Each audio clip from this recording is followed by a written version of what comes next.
currently working in the first affiliated hospital of Guangzhou Medical University, and I'm doing medical research. I am an international medical graduate.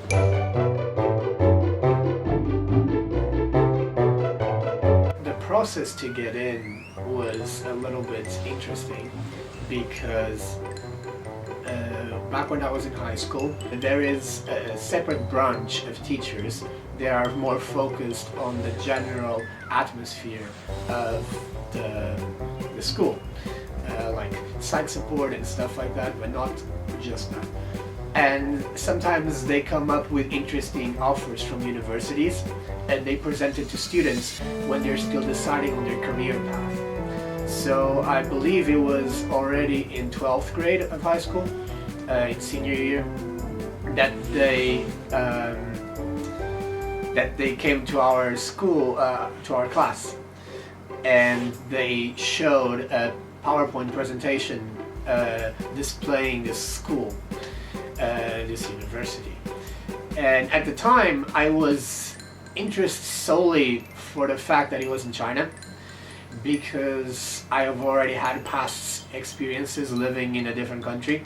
I lived and studied in Brazil for 2 years, and I was interested in getting a bigger cultural shock, because even though Brazil is quite different from Portugal, the language is still the same and there is a lot of cultural roots that are similar.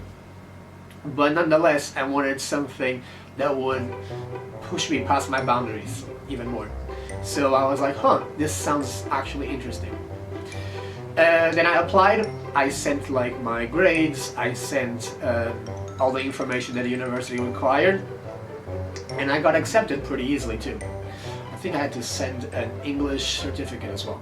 The application was surprisingly smooth because they have these people from the school side, the university side, and they are in-betweens.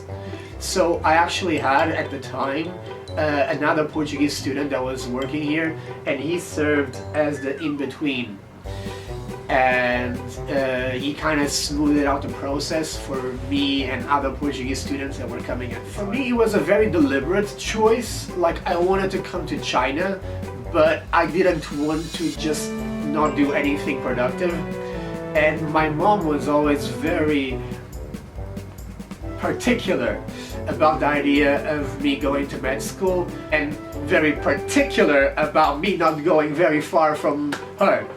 So I thought that this would be a good balance, be like, okay, so I'm going to study medicine, which is what you want, but you'll be in China, which is what I want. And that's kind of how it went down. My expectations of med school were that it was going to be a cramming fest, and my expectations of university is that it was going to be a very freeing experience, that I would have a lot of opportunities to try out new things. They were both kind of correct in a way. The only difference is that the cramming that I assumed would be year-long turned out to be more exam-focused, and the events ended up being more to the artistic side rather than the scientific side.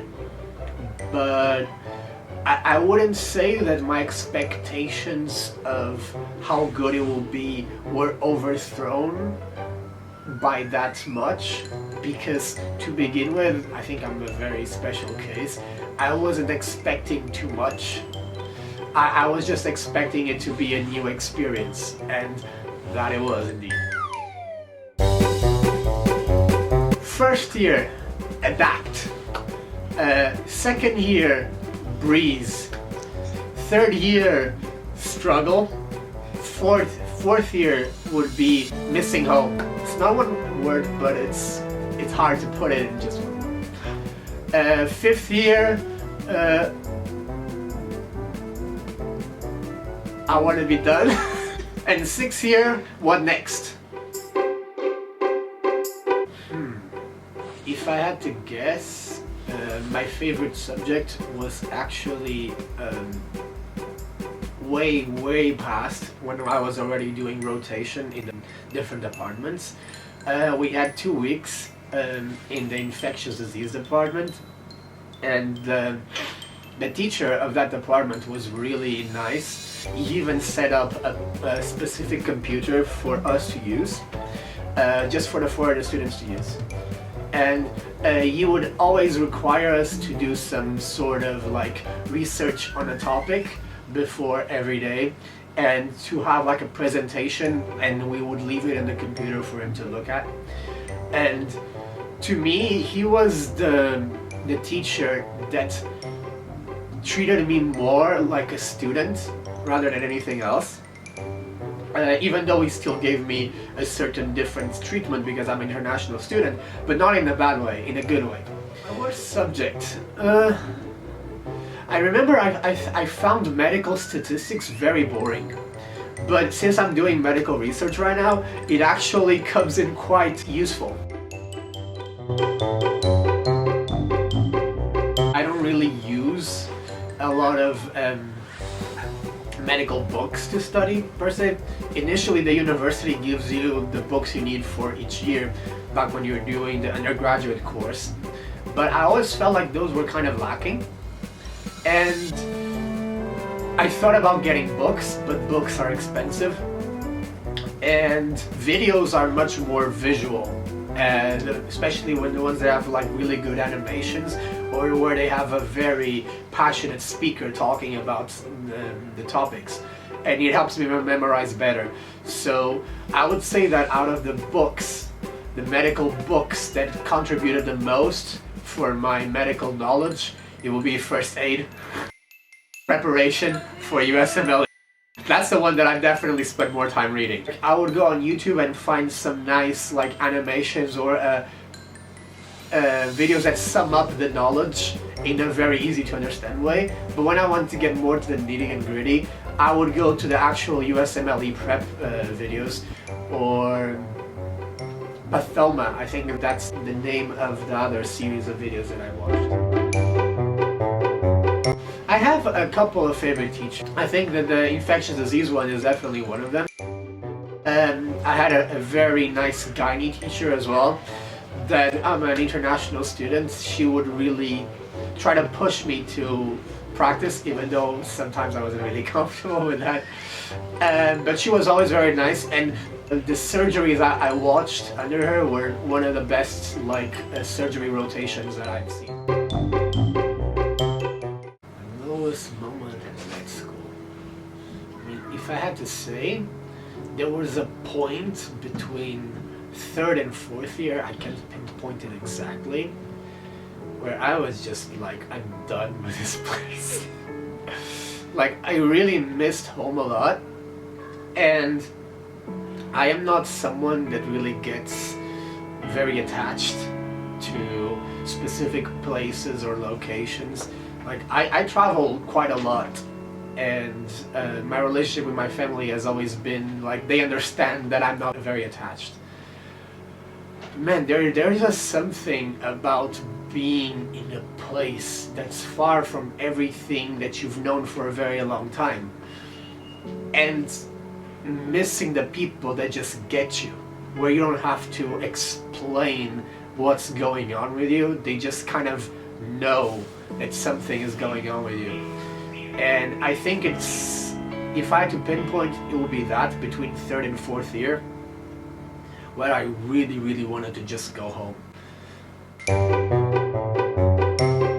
So I'll be speaking on 2 instances. I'll be speaking of the rotations I've done in 6th year of undergrad, and I'll be speaking about my current experience now as a postgraduate student. So as undergrad, the clinical rotation was interesting, but it was very hit or miss.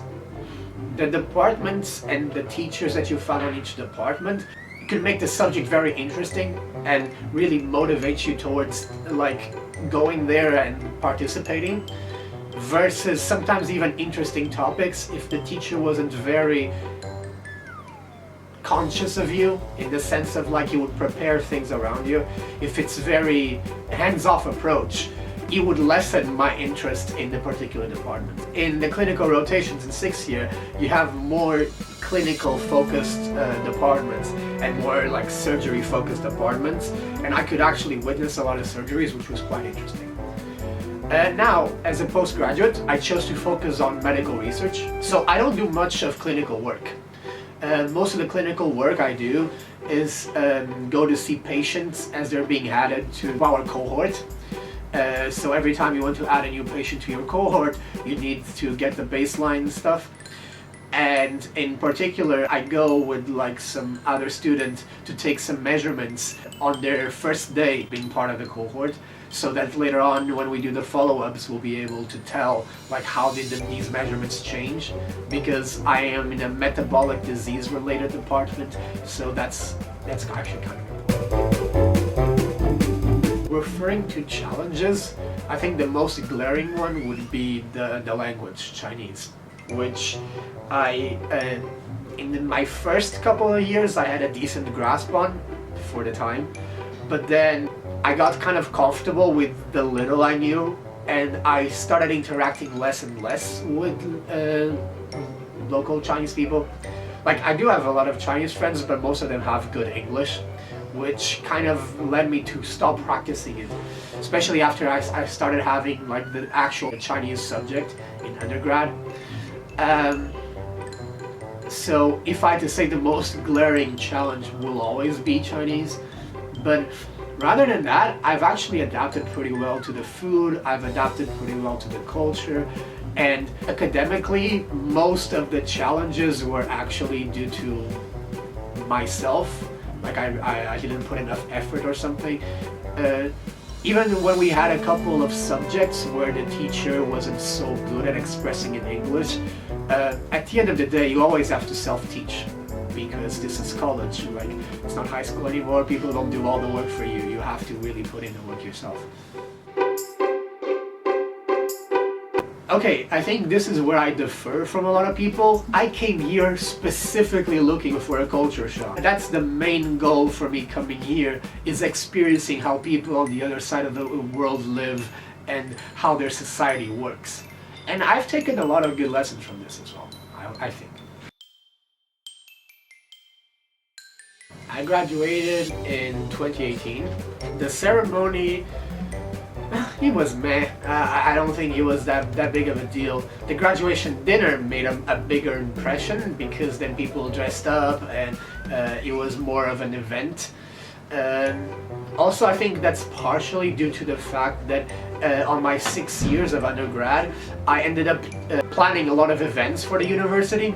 So I kind of felt like this was just one more of them. Even though I'm supposed to feel like I got a highlight or like I'm special or something, I just felt like it was just one more step. Also, my family didn't come here because I didn't really think they needed to come, which also made me feel like it was just one more school event. I initially wondered if I should do post-grad or not, and the thing that really tilted my way towards doing it was the conversation that I had with my current mentor. And I had this conversation at the end of my 6th year of undergrad, and he is very good at medical research. He is experienced, he has a lot of papers, and his English is good, that allows us to communicate easily. When he was talking to us, initially we were even looking for a department that would allow us to study for USMLE.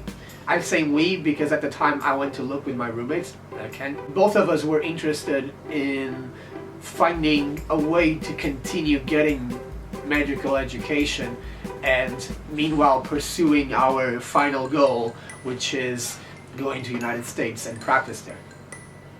So initially he couldn't have 2 students at once, 2 international students, so that's a limitation that the university puts on a lot of like teachers regarding like post PG and especially a PhD. Like they have to have a certain like rank and achievements to be able to have international students, and even then only 1 per year. So I ended up taking a sabbatical. I finished my undergrad in 2018, and then 2019 I went back to Portugal, had a rest, spent time with family, and allowed myself to regain some strength. And then I came back the next year and I started doing masters.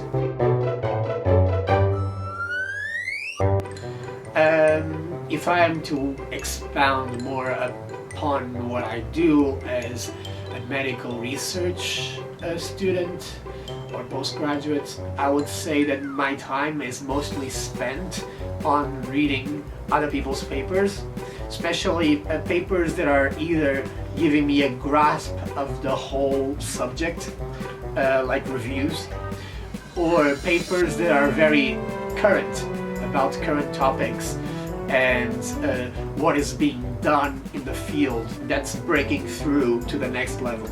Thank you for inviting me then. It has been a nice experience and I hope whoever's watching enjoys. And 6th year, what next? Yeah. Okay, I cheated a little bit on that. It's okay, but- you actually allowed the sentence, not a word. My bad.